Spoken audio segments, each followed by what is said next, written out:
Triads are some of the most useful tools for the developed musician. So what I'm going to go over today is just some basics of triads. I'm going to show using C major triad how to move in a couple of different positions that are natural to the guitar and how to create a fluent concept of the strings connect with one another on a single chord in a general position. So to begin, I'm going to start with my fourth finger on C at the sixth string. And this is, if you're familiar with the caged system, this would be our G shape.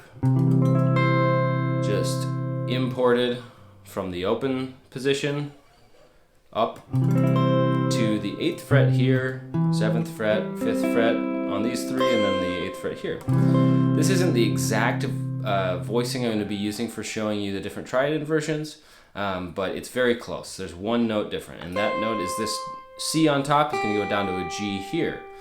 So what I want to show you is how to play all of the inversions in a single position, and then I'm going to move to a couple of other positions and show you the same concept. So here we're going to begin with a C major triad. So we have C, E, G, or 1, 3, 5, which our C is at the 8th fret of the 6th string, E is at the 7th fret of the 5th string, and G is at the 5th fret of the 4th string. So to invert this without sliding into a new position, all we do is bar the first finger, and we just need to cover the 5th fret here at the 3rd string, because this 5th fret of the 3rd string is a C. So what we're doing is we're taking this shape that we did before, and we're moving this C up an octave, and now we're going to play E, G, C. So 3, 5, 1. And this is a first inversion triad. First inversion meaning that the 3rd of the chord is on the bottom. So to review, we have C in root position, we have C in first inversion, 7th fret, 5th fret, 5th fret. Then to go to C in second inversion, what we're going to do is move this E up an octave onto the 2nd string, 5th fret. Now we have this shape, which can be barred with one finger, can be played with 3 fingers, can be played with 2 fingers, can be barred with any of your fingers. This is a very common shape, and it is the 2nd inversion of the C chord. This is just like what your open A chord might be like, but up here to make it a C. So if I take the same approach to finding the next one, I take this bottom note G and I move it up an octave. And now I'm back here to a C, E, and G. This is a root position triad again. So moving through this position here, we have root position with the root on the 6th string, first inversion with the root on the 3rd string on top, 3rd on the bottom, 5th in the middle, 2nd inversion, 3rd on top, root in the middle, 5th on bottom, 2nd inversion, and then root position again. So we have 5th fret, 5th fret, 3rd fret, 1, 3, 5, C, E, G. That's our triad. So now what we're going to do is, instead of going from this C to invert up to this C, first inversion in the same position, what I'm going to do is I'm going to take this note, the C, and I'm going to move that along with the other 2 notes up to the next note in the scale on that string. So from C, the next note in the C, not the scale, but in the C chord, so the C triad is going to be an E. So I'm going to move C up to E. My 2nd note of this chord, or my 3rd of the chord, is E. So this E is going to move up to G. So I've got now E on bottom, G, and then this note where I had my 5th, my G, is going to move up to the root, to C. Because when you're inverting a shape, you just take each of the notes of the chord and you move it up to the next note of that chord, and that becomes your next inversion. So now from here I'm going to this shape at the 12th fret, 10th fret, 10th fret, 6th string, 5th string, 4th string.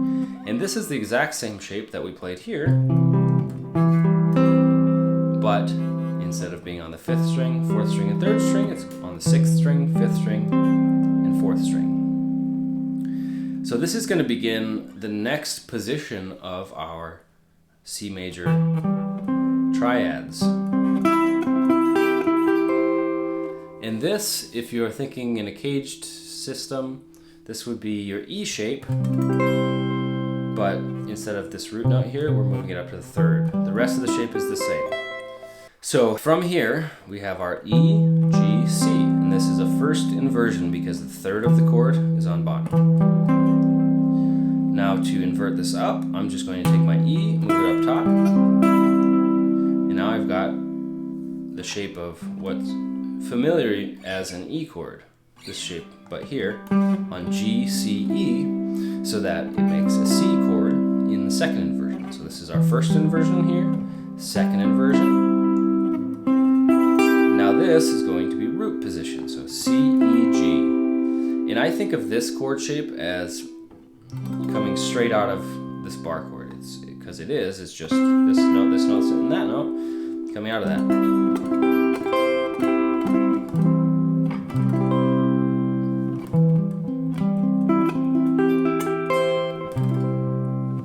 So I think of all those triads as relating to that. So back to the beginning, first inversion, E, G, C. Second inversion, G, C, E. Root position, C, C, E, G. And then finally, first inversion again, E, G, C. So 3, 5, 1. So back from first inversion here.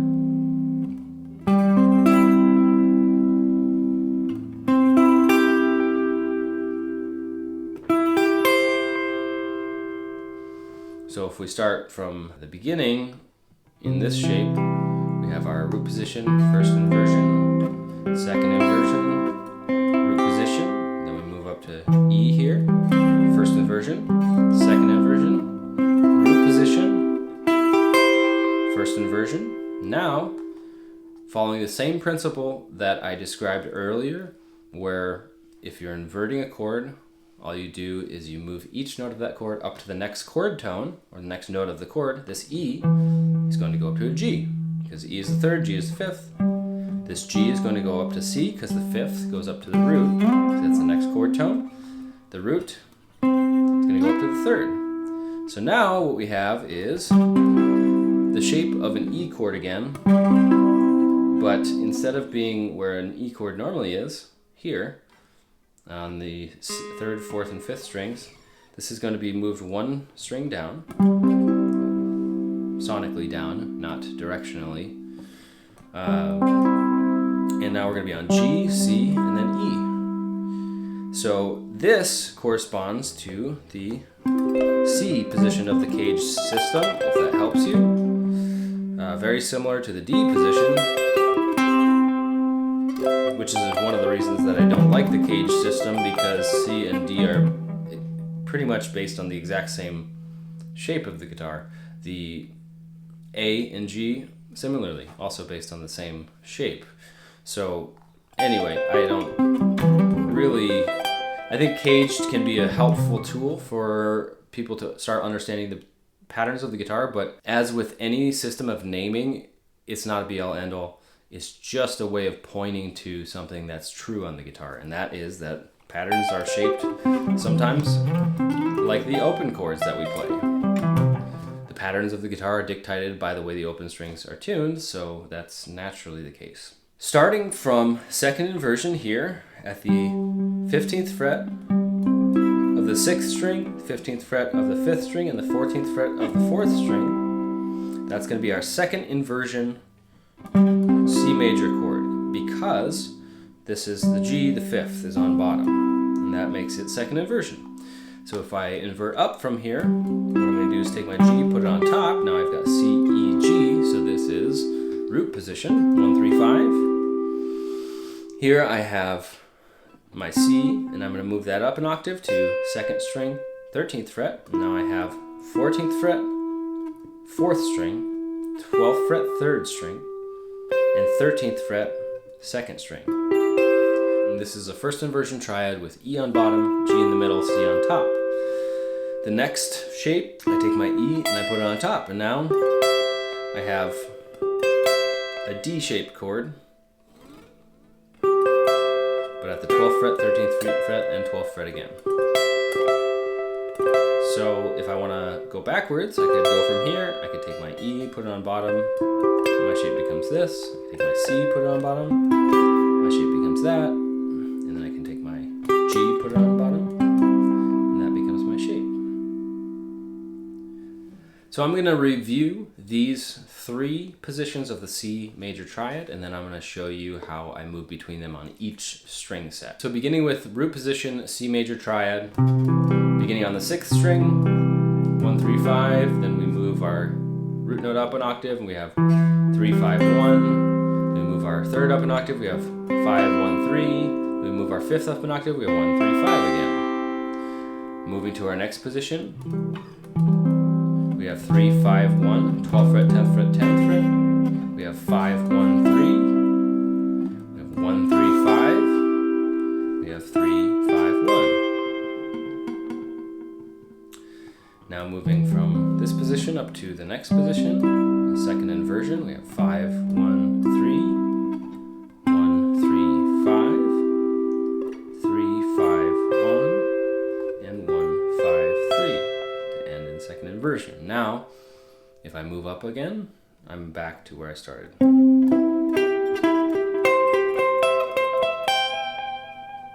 From here.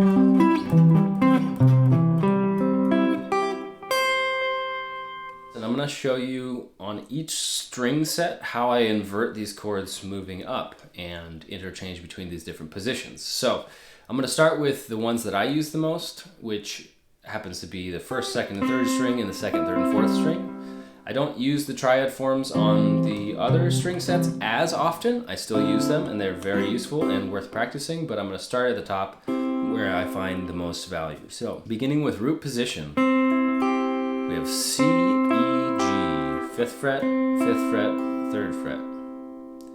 And from here, just like I was talking about earlier, with any time you're inverting a chord, you're just taking each note of that chord and moving it up or down to the next note that is in the chord. So the root note, C, is going to go up to E, the 3rd. The 3rd E is going to go up to G, the 5th. The 5th G is going to go up to C, the root note. So when I invert that shape, it becomes this one. So I go from here up to here, and if you hear that, when I'm practicing this, it helps me to have the lowest note that I'm playing, so in this case on the 3rd string, to try to slide into the next position with that finger. You'll hear that little slide.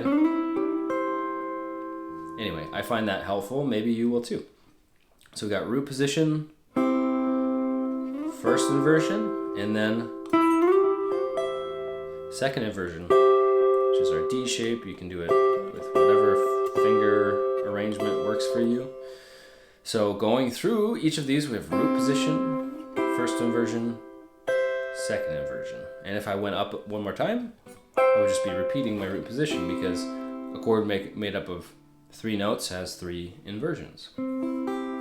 You can also spread those notes farther out to make different inversions, but with what we call close inversions, notes that are all close together, there's three different options. So now I'm going to move down in that position to the 2nd, 3rd, and 4th string. So now I have a 2nd inversion C triad with G on bottom, C in the middle, E on top. Do the exact same thing here. So my G is going to move to C, my C is going to move to E, my E is going to move to G. And now, from here, I have this position, which is a nice, what I think of as a diagonal shape with the fingers moving backwards in a diagonal line this way. And that's root position. So next, we're going to take C, move it up to the 3rd, E. We're going to take our E, move it up to the G, the 5th, and our G, move it up to the root note. So now this one is at the 14th fret, 12th fret, and 13th fret here. And this is a 1st inversion C chord because we have our E on bottom, G in the middle, C on top. So moving through these 3 inversions, we have the 2nd inversion, root position, 1st inversion, back to root position, 2nd Moving down from here, in this position here, we're going to go move our E down an octave to the bottom. Now we have a first inversion. So E, G, C. E is going to move up to G. G is going to move up to C. C is going to move up to E. Now we have second inversion. So from first inversion to second inversion.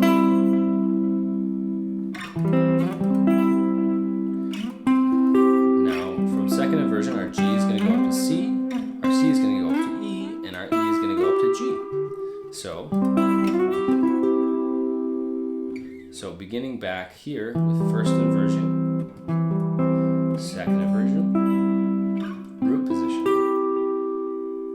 second inversion, first inversion. The last string set remaining is the 6th, 5th, and 4th strings. So here we're starting with a root position triad, 1, 3, 5. Our 1 is going to move up to the 3. Our 3 is going to move up to the 5. Our 5 is going to move up to the root. And now we have the position that we began the second general area of triads here with. This is a first inversion, so moving from root position to first inversion. Now, just the same, we'll move from our 3rd up to our 5th, our 5th up to our root note, and our root note up to our 3rd. And now we have our second inversion. So root position, first inversion, second inversion, first inversion, root position. I'm going to go through those all one more time. I'm just going to go up each string set and back down the inversions just one time slowly so that you can follow along and try to make some of these connections yourself. So here we go.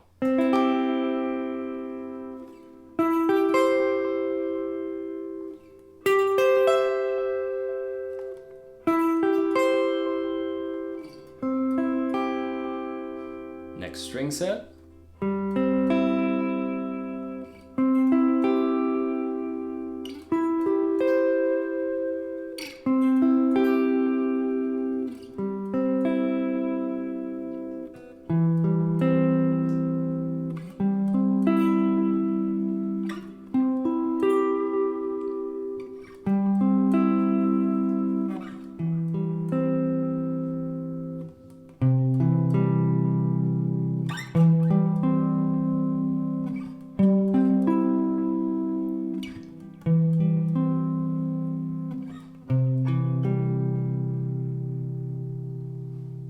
A couple of final thoughts before I wrap up. One is you can also make wider triad voicings out of these basic positions. So what I've been showing you is all close interval triads. So we're talking about triads that are stacked with an interval no larger than a perfect fourth, because when we take the inversions of a major triad, well, our root position is made up of a major third and then a minor third stacked on top of that. Like, I'll show you here.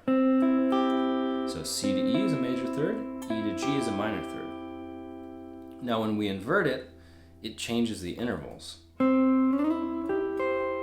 Now we have a minor third with a perfect fourth stacked on top of it, because the 5th up to the root note is a perfect fourth. Next, this one, we have a perfect fourth followed by a major third.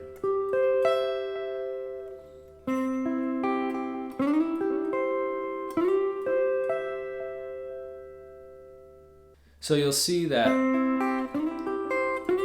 I have all these close intervals, but you may be thinking, what happens if we spread it out a little bit? Well, it creates a couple of new options. Let's say we take this shape, this G, C, E. What happens if I take this C, the middle note, and I put it an octave down? Now I have C, G, E. This is a root position C triad again because the C is the lowest note. But listen to how different that sounds from playing this. Any of those. If I spread out these intervals a little farther, giving me From here to here is a perfect fifth.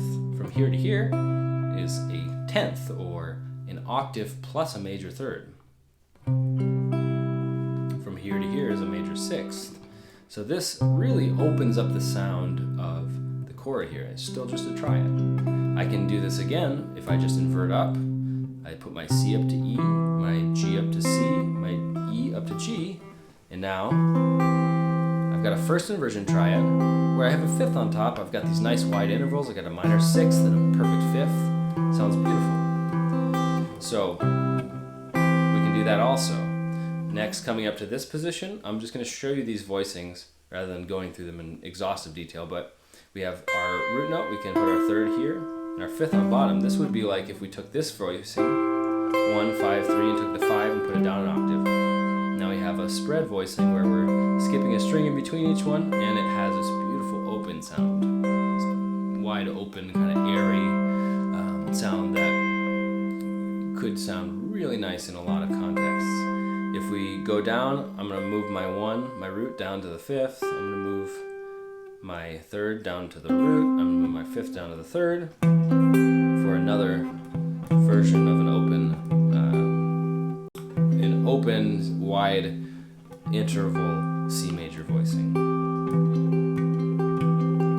So I'm going to do this again one more time. So if I have my third here, my root here, my fifth here, I'm going to move my root down an octave. Now I've got 1, 5, 3, a root position triad. Then I'm going to move everybody down, E down to C, G down to E, C down to G, and there's another beautiful open sounding wide interval C major voicing. If you like the content, check out my website at practicemakesbettermusic.com. I've got a Facebook page and a mailing list on my website, so check out the new content I have coming out and feel free to drop any suggestions that you have for content that might be helpful for you. All right, so to wrap up, I'm going to show you all across the fretboard using the positions I showed you today, playing a 1-4-5 progression in the key of C using all these different triad variations. So starting with the first 3 strings.